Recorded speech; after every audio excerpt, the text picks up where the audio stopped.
Un saludo, amada iglesia. Estamos en esta hora iniciando un encuentro más de cada domingo. Así que le estamos dando los buenos días y esperamos en la gracia del Señor que usted se pueda haber encontrado muy bien durante la semana y que esta nueva semana sea mucho mejor, mucho más bendecida, mucho más llena del Señor. Así que en este tiempo le queremos invitar a ustedes a buscar en la epístola del apóstol Pablo a la iglesia de Éfeso.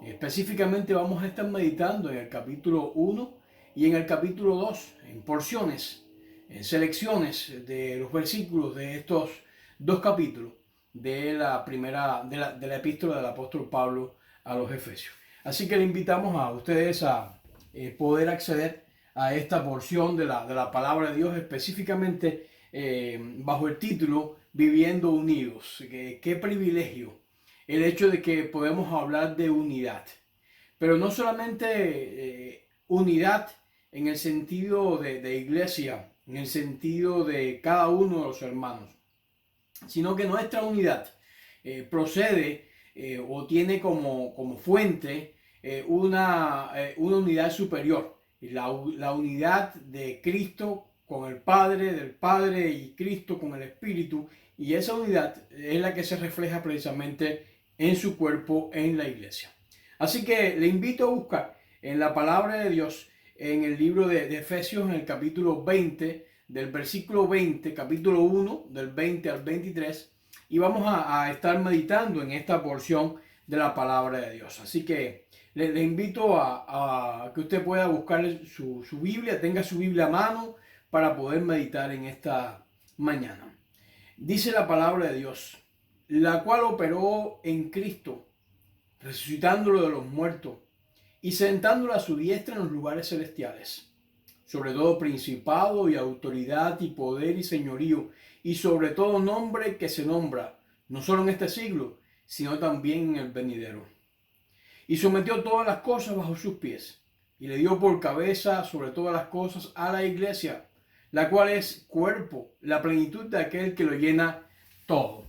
Qué bendición tan extraordinaria el saberse, el sentirse, formando parte de la iglesia del Señor.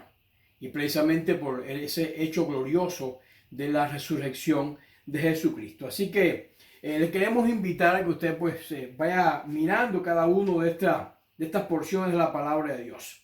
Si miramos exactamente en el contexto inmediato y exactamente dentro del contexto inmediato, el más cercano, el versículo 19 nos está hablando de una oración. Dice, oró para que los ojos de vuestros corazones sean iluminados, a fin de que sepáis cuál es la esperanza y cuáles las riquezas de la gloria de su herencia entre los santos, la cual es una sobresaliente grandeza, o podemos decir, con respecto a lo que creemos, es la manifestación infinita del poder de Dios en nosotros. Vamos a pedirle a Dios que ese poder se manifieste en este estudio y que usted pueda pues esclarecer y a la vez también aprender de la palabra de Dios.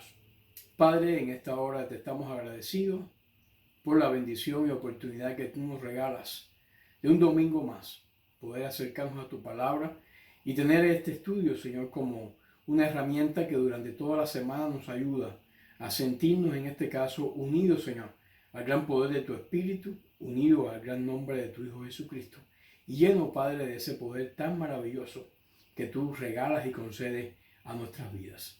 Así, oh Padre, nos ponemos en tus manos para que seas tú realmente que te estés glorificando en nosotros. En el nombre de Jesús. Amén.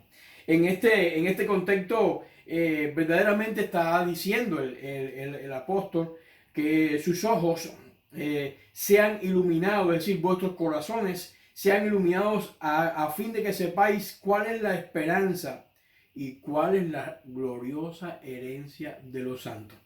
Evidentemente, para poder entender cada una de estas verdades, necesitamos una iluminación sobrenatural. Y es exactamente la petición que Pablo está haciendo a la iglesia de Éfeso, que ellos puedan mirar la grandeza y lo extraordinario del poder de Dios que se está manifestando exactamente en la vida de su iglesia. Es una grandeza extraordinaria de que Dios Padre está dando esperanza y herencia. Esperanza y herencia. Dos palabras que tienen una connotación, un significado extraordinario en nosotros. Todo lo hace sencillamente por su poder. Y aquí el poder viene del griego dunamis. Es como de donde viene también la palabra dinamita, esa explosión que a veces puede causar una destrucción, pero que en otras esta misma explosión puede crear. Por ejemplo, hay grandes lugares donde se almacena agua o presas o represas, como usted le quiera llamar, que se han hecho precisamente por el efecto de una explosión. Han buscado los lugares más óptimos dentro de la geografía del sitio, han colocado una carga de dinamita, han colocado cualquier tipo de explosivo y han dirigido una explosión llamada explosión controlada, y esas piedras van a salir despedidas por ese poder y van a construir inmediatamente por resultado de este poder una gran represa que sirve para regadíos y para montones de usos que pueden ser agrícolas, turísticos y en fin, para montones de funciones. Lo que está diciendo Pablo aquí es que ese poder, el poder exactamente del Espíritu de Dios, está creando en nosotros esa iluminación para que podamos mirar esa herencia que tenemos en Jesucristo. Muestra que el poder que está ejerciendo exactamente Dios en su iglesia o en nuestras vidas es exactamente para beneficio nuestro. Y es como acabábamos de decir, una explosión que es controlada, que no está diseñada para destruir, sino exactamente para construir. Y Pablo ruega para que los ojos de la iglesia de Éfeso sean esclarecidos, y también la iglesia nuestra, y también la iglesia actual. Seamos esclarecidos de ver la manera tan especial y maravillosa en que Dios está obrando para con nosotros. Ese es un poder extraordinario. Y es que exactamente de eso es lo que Pablo está hablando a la iglesia de los Efesios o de Éfeso en esta porción. Le está diciendo que la iglesia ha sido constituida cuerpo de Cristo. Y estas palabras tienen una connotación, una implicación extraordinariamente poderosa. La iglesia ha sido constituida cuerpo de Cristo.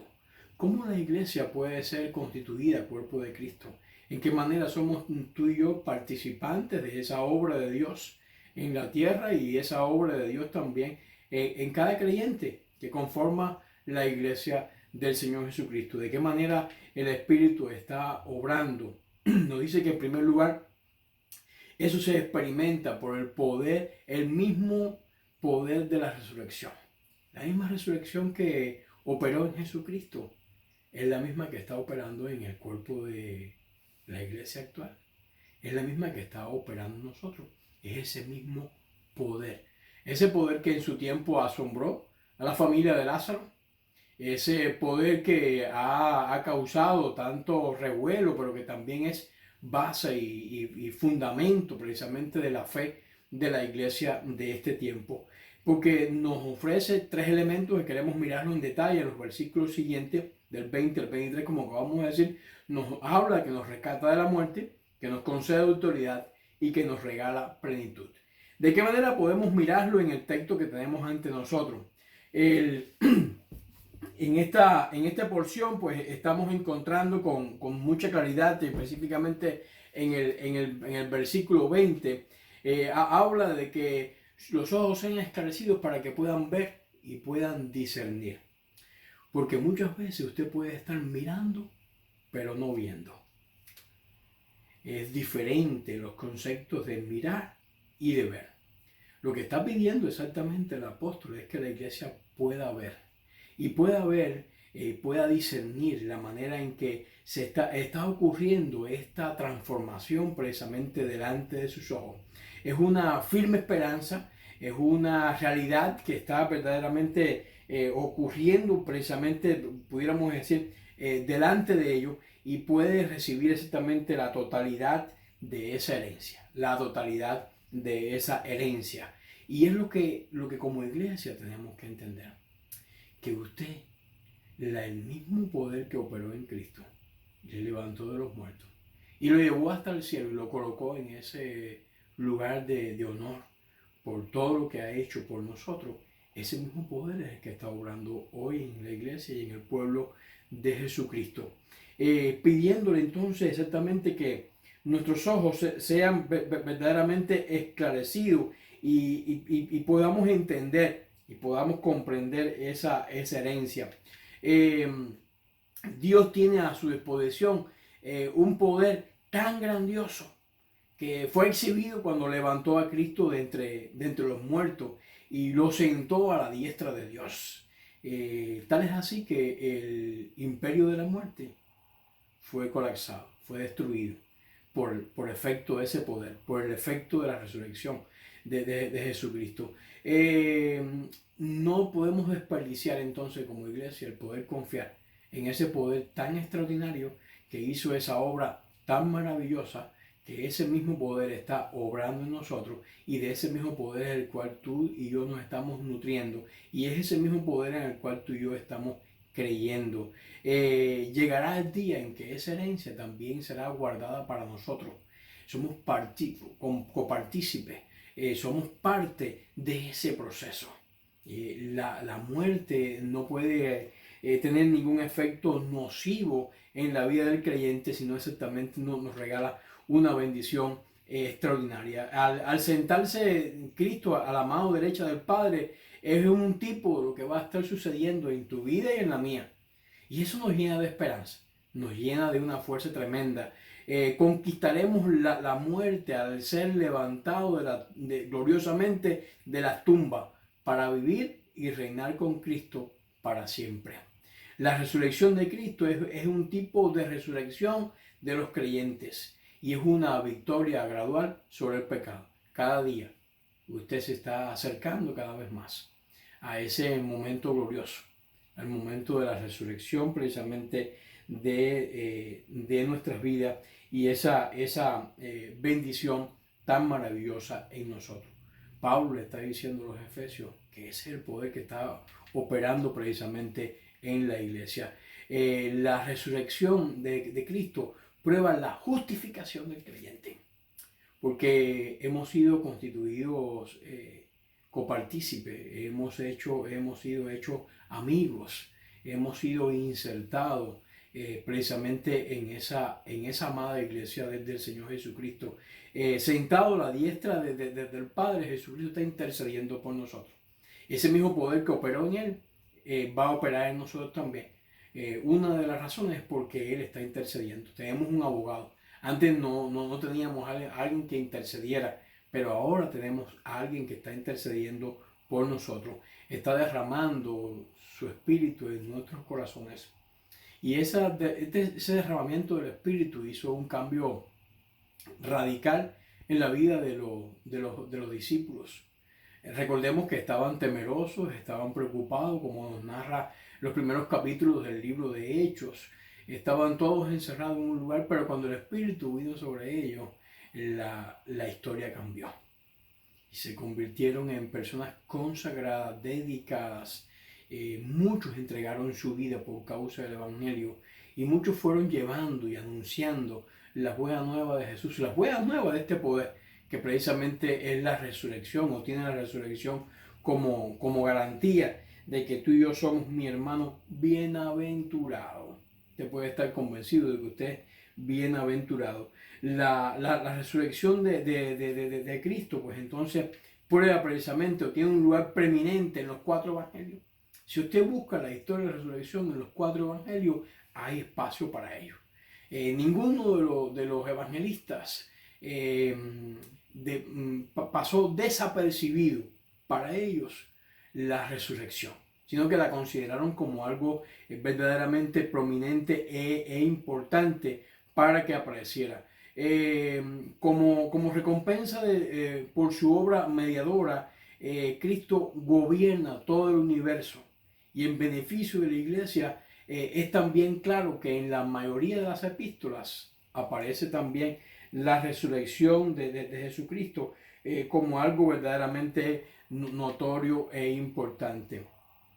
Hemos hablado de las epístolas, pero en ellas también podemos observar o podemos mirar que hay una relevancia importante del tema de la resurrección. En todas las epístolas se menciona, incluso en el libro de Apocalipsis aparece, pudiéramos decirlo, lo más glorioso de este proceso de resurrección, este proceso de victoria y de reinar con el Señor Jesucristo. Por lo tanto, si seguimos mirando en los versículos del 21 al 22, encontramos que los ángeles, tanto los buenos como los malos, no tienen poder aparte de Cristo.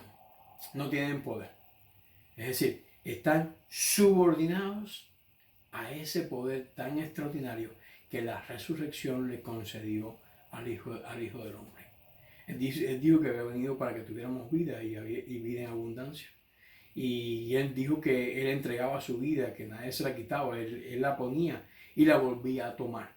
Ese hecho de volverla a tomar concede una autoridad espiritual extraordinaria en el cielo, y habla precisamente del gran poder. Nos concede autoridad. Y esa autoridad que tiene usted como creyente sencillamente ha sido ofrecida por la sabiduría que el Señor, a través de su poder en la resurrección, se manifestó en cada creyente. No importa el nombre que se les dé, si son arcángeles o alguna de las clasificaciones que esta temática teológica pues ofrece. De todas formas, Cristo reina por encima de todos ellos, incluso por encima de los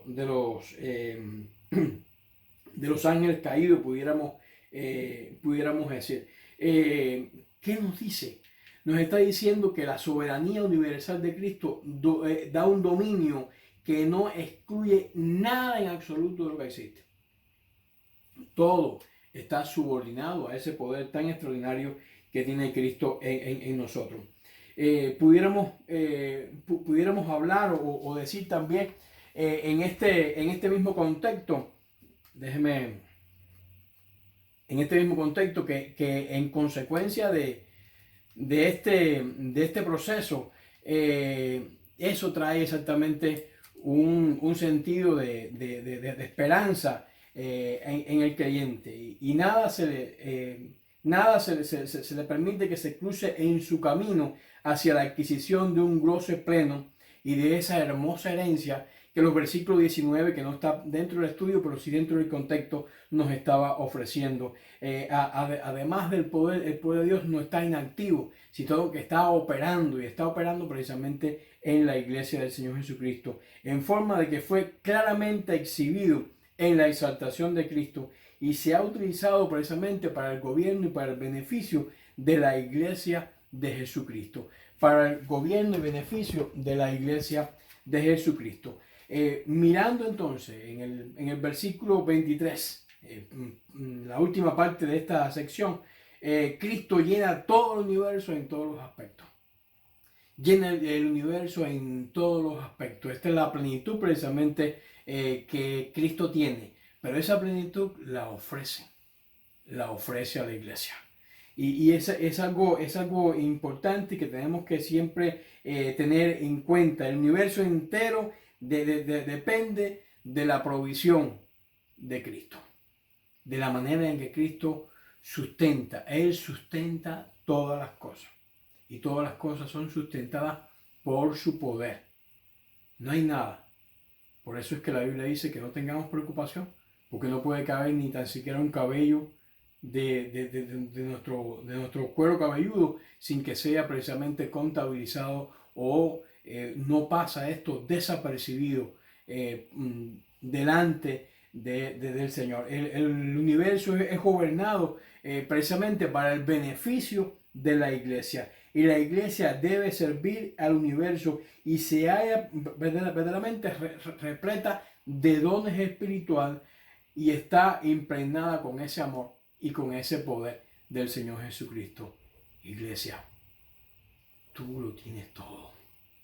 Y aunque a veces seamos perseguidos, criticados o no tenidos en cuenta, recordemos que todas las fuerzas espirituales del universo que están sujetadas exclusivamente al gran amor de Jesucristo están en ti y están obrando a tu favor y están guiando tus pasos y te están llevando adelante. Recuerda que ni las puertas del Hades pueden prevalecer ante la iglesia, sencillamente porque el Señor es quien sustenta a su pueblo. Por lo tanto, tengamos siempre presente este aspecto importante. Algunos dicen que quizás Dios, como dice la palabra de Dios en Jeremías 23:24, se ocultará a algunos, dice Jehová, en escondido que yo no lo vea. No lleno yo, dice Jehová, el cielo y la tierra. Estos son pasajes que nos hablan, o este pasaje específicamente nos habla de esa omnipresencia de nuestro Dios, pero a la vez también de esa llenura de nuestro Dios, de toda su creación. Él está en todas partes. Y no es que estemos mirando desde un punto panteísta, que Dios está en el árbol o forma parte del aire, sino que sencillamente sustenta cada una de estas cosas. Dice Primera de Reyes, capítulo 8, versículo 27, pero es verdad que Dios mora sobre la tierra, y he aquí que los cielos de los cielos, no te pueden contener, cuanto menos esta casa que yo he edificado. Lo interesante de estos pasajes es que de qué manera tan maravillosa Dios ha puesto esa plenitud que llena todo el universo. La ha querido colocar exactamente dentro de tu corazón. La ha querido colocar dentro de tu vida. Y por eso Pablo está orando y le está pidiendo al Señor que los ojos de la iglesia sean abiertos para que puedan contemplar esta plenitud tan extraordinaria, tan maravillosa, tan grandiosa que Dios tiene para tu vida y que la tiene precisamente en este tiempo. Por eso dice el Salmo también 139, versículo 7, ¿a dónde miré de tu espíritu y a dónde huiré de tu presencia? En cada sitio en lo cual usted puede escapar, como Jonás, ahí está el Señor y tiene precisamente un plan para usted. Lo más sabio es vivir entonces de acuerdo a ese regalo de plenitud que el Señor tiene precisamente para nuestras vidas. La actividad del Espíritu Santo ilumina los ojos de tal modo que los creyentes así esclarecidos puedan tener un claro y definido conocimiento de su esperanza, su herencia y el poder de Dios que transforma la esperanza en real posición de herencia.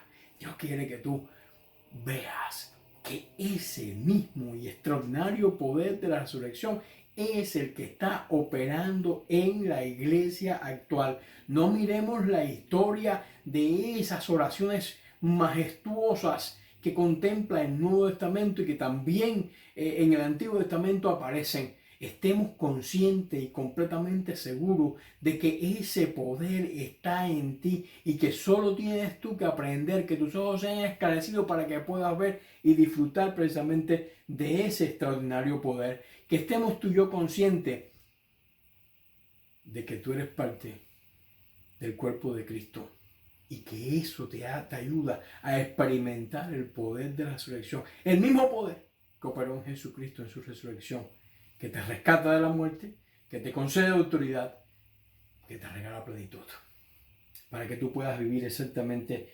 descansando en esa tremenda bendición. Pero además, ahora le invito a buscar en el capítulo 2 del libro de los Efesios, específicamente el versículo del 8 al 10. Nos habla exactamente que al experimentar el regalo de la salvación, usted está adquiriendo todo ese beneficio, toda esa unidad con el poder más extraordinario que ha existido, porque es el creador precisamente de todo lo que sus ojos pueden contemplar y de todo lo que sus ojos no pueden alcanzar a ver. En el contexto espiritual y aún en el contexto de lo finito, de su mirada o de su alcance físico de su mirada. Tiene exactamente este poder a la gracia como base y también es independientemente de las obras. No tiene que ver con lo que estemos haciendo, pero también nos regala ese sentido de plenitud. Por eso el apóstol nos dice en esta porción, volvemos a citar, estamos en Efesios capítulo 2, versículos del 8 al 10. Dice así la palabra de Dios. Por gracia habéis sido salvados por medio de la fe. Y esto no es de vosotros, es el don de Dios. No por obras, para que nadie se gloríe, porque somos hechuras suyas, creados en Cristo Jesús para buenas obras, las cuales Dios preparó de antemano para que anduviéramos en ellas. Las cuales preparó de antemano para que tú y yo anduviéramos en ellas. Este es un concepto bien interesante, el concepto de la gracia. Cuando hablamos aquí de la gracia, dice que es la base precisamente de ese regalo de la salvación. La gracia forma parte de esa manera que nos hilvana, que nos conecta, que nos da acceso precisamente a ese sentido de la salvación. Recordemos sencillamente cuando Adán y Eva, ellos pues cometieron pecado y se hicieron dignos del castigo eterno y de la separación delante de Dios. Cuando pecamos hoy también tú y yo somos merecedores de la ira de Dios y también de ese castigo eterno, porque dice Romanos capítulo 6 versículo 23 que la paga del pecado es muerte. Pero mirando un poco o indagando un poco más en esta gracia, esto quiere decir que una vez que la persona pecan, la justicia de Dios requiere una sola cosa, y eso es que quedan eternamente separados de Dios. Eso es lo que requiere la justicia divina. Quedamos eternamente separados de Dios. De hecho, esto es lo que sucedió con los ángeles que pecaron, que se rebelaron contra Dios, y no podía haber sucedido también en nosotros, pero Dios no perdonó a los ángeles cuando pecaron, sino que los arrojó al abismo, metiéndolos en tenebrosas cavernas y reservándolos para el juicio, dice segunda de Pedro capítulo 2, versículo 4. Pero en realidad Adán y Eva no murieron de inmediato. Aunque la sentencia de muerte comenzó a cumplirse en su vida a partir del día que pecaron, la verdad es que la plena ejecución de la sentencia de muerte quedó demorada muchos años. Adán vivió muchos años, Eva también. Además, millones de sus descendientes hasta el día de hoy no mueren y no van al infierno tan pronto como pecan, sino que continúan viviendo muchos años disfrutando de los innumerables beneficios de este mundo. ¿Cómo es que esto es posible? ¿De qué manera es posible? La gracia tiene un valor importante para que esto sea posible. Dios otorga gracia. Y algunos teólogos llaman a esto gracia común. No quiere decir que hayan dos gracias, sino es una manera de clasificarlo para poderlo estudiar y entender mejor. Cuando hablamos de gracia común, podemos usar la siguiente definición. La gracia común es la gracia de Dios mediante la cual Él da a las personas innumerables beneficios que no son parte de la salvación. Se le llama común porque es común. Todas las personas que no están y no está restringida a los creyentes. Uno dice, ¿cómo es posible que veamos una injusticia y que de pronto no descienda fuego del cielo y consuma a una persona tan injusta? ¿Cómo es posible que a veces los malvados sean las personas que más progresan y uno puede sentirse como preocupado o a veces algunos intentan hasta dudar de la existencia de Dios o de la existencia de la justicia de Dios? La gracia común les está cubriendo, les está ofreciendo una oportunidad para que precisamente ellos puedan alcanzar lo que se llama la gracia salvadora, la gracia que verdaderamente puede iluminar sus ojos y ellos puedan experimentar un sentido un poco más allá. La gracia de Dios que trae esa salvación a la persona se identifica con frecuencia como la gracia salvadora. Por supuesto, cuando hablamos de gracia común y gracia salvadora, no estamos indicando que hay dos tipos de gracia, sino que la gracia de Dios que se manifiesta en sí mismo, se manifiesta en sí mismo en el mundo de dos maneras diferentes, de dos formas diferentes. Pero la fe es simplemente la causa instrumental y no la causa meritoria de la salvación. Lo que Dios ama en nosotros no son nuestros méritos, sino el don que Él mismo puso, el mismo que nos ha conferido Dios por su inmerecida, por el regalo de su inmerecida gracia. No permite que las obras sean meritorias para que no alcancemos gloria propia, sino que sencillamente estemos dándole toda la gloria al Señor.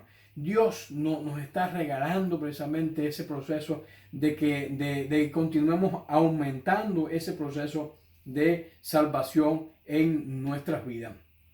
La razón de este sistema de gracia es que aquellos que no se glorían, se gloríen únicamente en el Señor, porque la salvación es por gracia. Es un regalo que Dios nos está ofreciendo. Se gloríen únicamente en el Señor. La redención fue comprada por Dios mismo a un precio de un valor infinito, y que la manera en que podemos tú y yo precisamente disfrutar de ello, ninguno de los redimidos jamás apareció. Cuán profunda, dice el poeta, fueron las aguas y cuán oscura la noche para que el Señor pasó ante que hallara la descarriada oveja que se perdió. La gracia tiene su fuente precisamente en el Señor Jesucristo. Iglesia, esto nos debe animar a ti y a mí a que estemos dependiendo más de esa gracia salvadora que nos lleva, que nos restaura, que nos anima, que nos hace crecer, que cada día está operando en nosotros para que tengamos una salvación y una bendición totalmente diferente. Ese es el fundamento exactamente de la salvación. La base de ese edificio que está siendo edificado, las obras tuyas y mías son rechazadas. No tienen exactamente ninguna connotación, ningún valor dentro del proceso salvífico.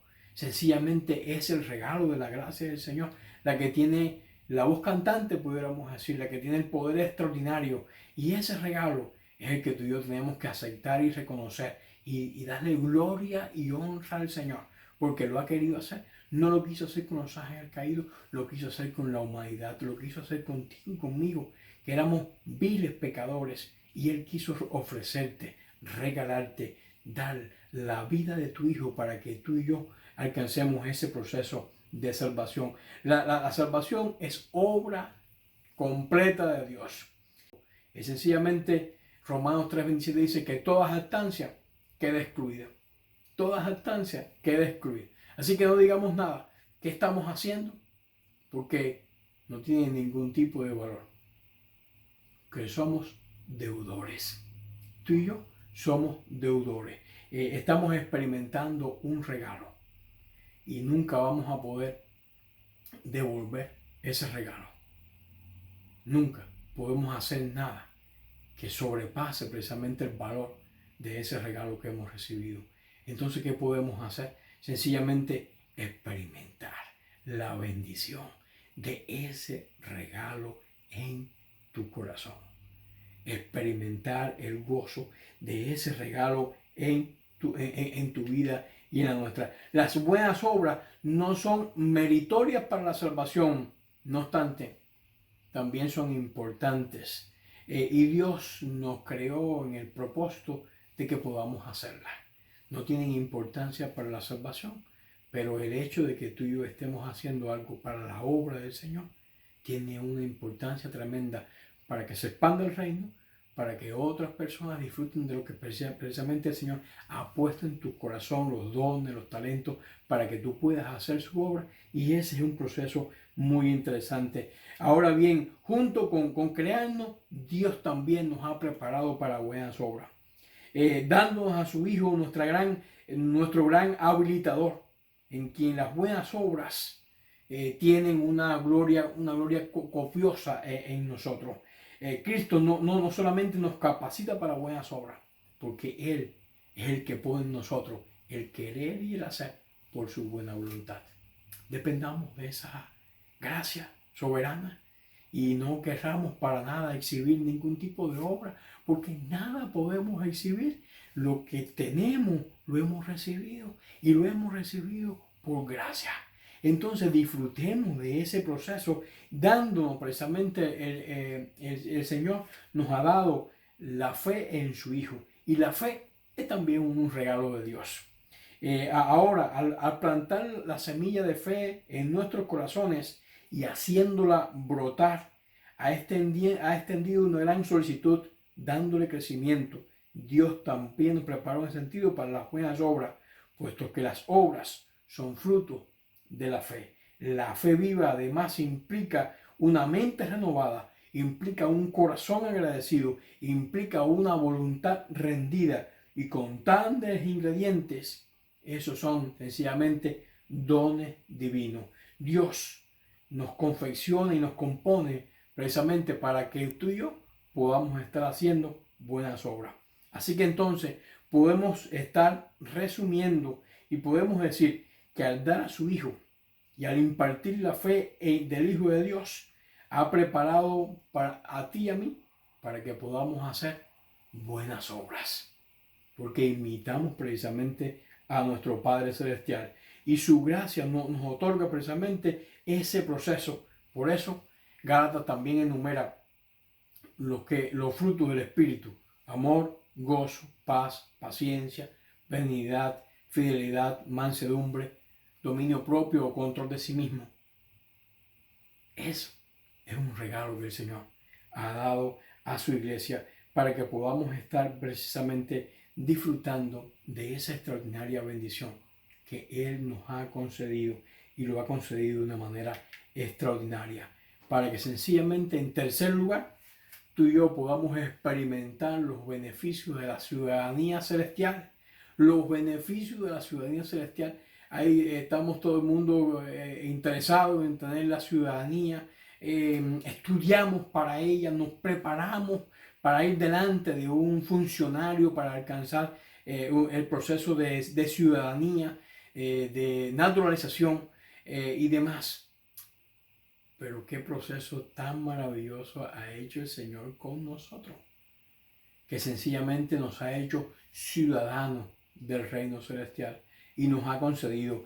En el propio capítulo 2, los versículos del 19 al 22, nos dice algunos de estos beneficios de ser ciudadanos del reino, lo cual ha sido otorgado también, pudiéramos decir, por gracia. Nos hace miembros de la familia. Somos sostenidos por Cristo, lo cual es un privilegio extraordinario, y somos también morada del Espíritu Santo. ¿Qué nos dice el texto? Nos dice de la siguiente manera, Efesios capítulo 2, versículos 19 al 22. Por lo tanto, ustedes ya no son extranjeros ni advenedizos, sino conciudadanos de los santos y miembros de la familia de Dios. Y están edificados sobre el fundamento de los apóstoles y profetas, cuyo principal piedra angular es Cristo Jesús. En Cristo todo el edificio está bien coordinado, va creciendo para llegar a ser un templo santo en el Señor.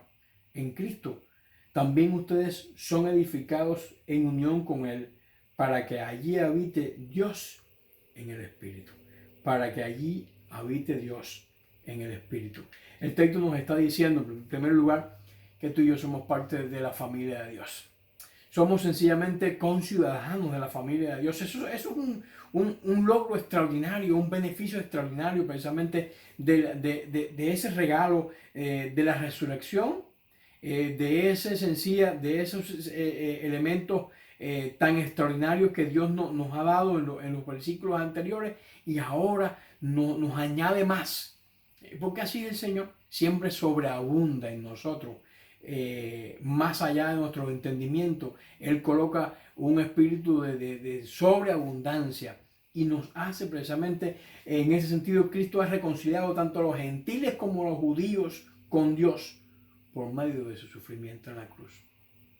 Costó, fue un precio alto, pero alcanzaste un beneficio extraordinario, y Cristo lo hizo por ti y lo hizo por mí, y lo hizo por amor a nosotros.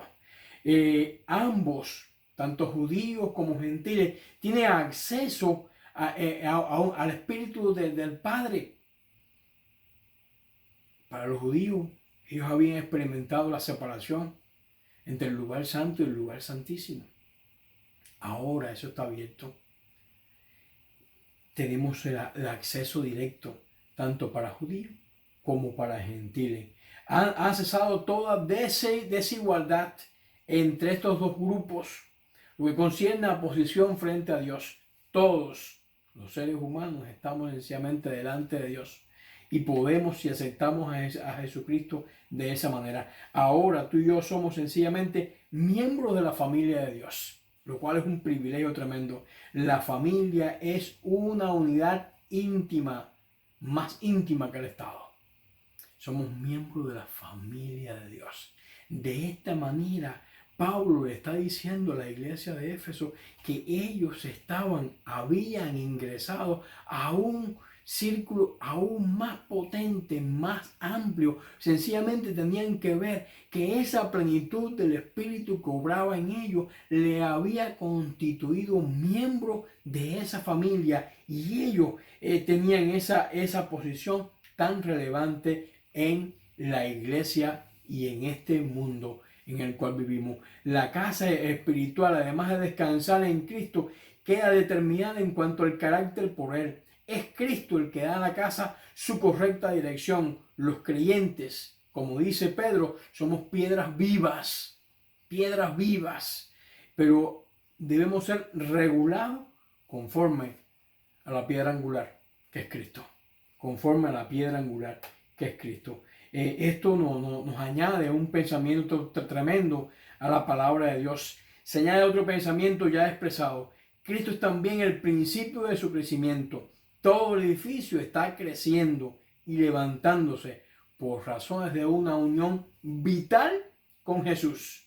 Separado de Él, nada podemos hacer. Así que el edificio se va perfeccionando para convertirse en un templo del Señor. Vean ustedes el progreso para convertirse en un templo del Señor. Iglesia, estamos siendo edificados por este poder tan maravilloso para sencillamente contener, para que esté en nosotros ese poder tan extraordinario del Señor, y para que eso que llena todo el universo de una manera tan extraordinaria que nadie se puede esconder de Él, esté sencillamente en tu pecho, en tu vida, en tu familia, en tu iglesia, en tu pueblo, en todas partes, llenándote de esa plenitud y de esa bendición.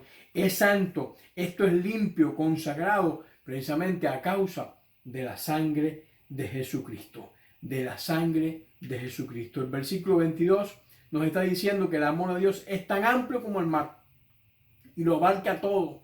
Somos edificados en una antigua comunión con Él. No es así como se levanta gradualmente la iglesia. No será terminada hasta el día de la consumación de todas las cosas. Llegará entonces en su perfección lo que ahora está en un principio. Por lo tanto, mis hermanos, mis queridos hermanos, permite el Señor que en esta semana usted sea consciente, más consciente, de que la iglesia ha sido constituida cuerpo de Cristo. Y tú eres parte de ese cuerpo. ¿Cómo ha ocurrido esto? Sencillamente por la experiencia que tú vas a experimentar. La misma resurrección, el mismo poder que ocurrió en Cristo, que le levantó de los muertos, es el mismo poder que está actuando en la iglesia hoy. Que tus ojos sean abiertos para que puedas contemplar esa tremenda verdad. Y eso te rescata de la muerte, te concede autoridad y, por si fuera poco, te regala plenitud. Pero además te ayuda a experimentar el regalo de la salvación. Porque todo ese poder puede estar a tu alrededor, pero ese poder te ha salvado, te ha ofrecido el milagro más potente y maravilloso de este mundo, la salvación de Jesucristo, y es un regalo que tiene la gracia como base. Es por gracia, Y es independientemente de las obras que tú puedas estar haciendo, pero que te proporciona una plenitud también muy extraordinaria. Y eso te permite, mi hermano y mi hermana, experimentar los beneficios de la ciudadanía celestial. Estamos unidos, no entre nosotros, sino unidos con el poder más maravilloso que te concede ser miembro de la familia de Dios. Tú eres miembro de la familia de Dios, ser sostenido por Cristo cada día, en cada paso, en cada instante. Cristo te sostiene, sostiene a su pueblo, sostiene a su iglesia, sostiene a sus hijos, y porque tú eres morada del Espíritu Santo. Por lo tanto, vivamos en esta semana unidos a ese poder. Separados de ese poder, nada podemos hacer. Unidos a ese poder, no hay nada. Ni las puertas del Hades se pueden sostener ante el empuje de la iglesia de Jesucristo. Que Dios te bendiga y permite el Señor que tú puedas estar, como dice el apóstol Pablo, que tus ojos sean abiertos para ver esta maravillosa verdad. Dios les bendiga.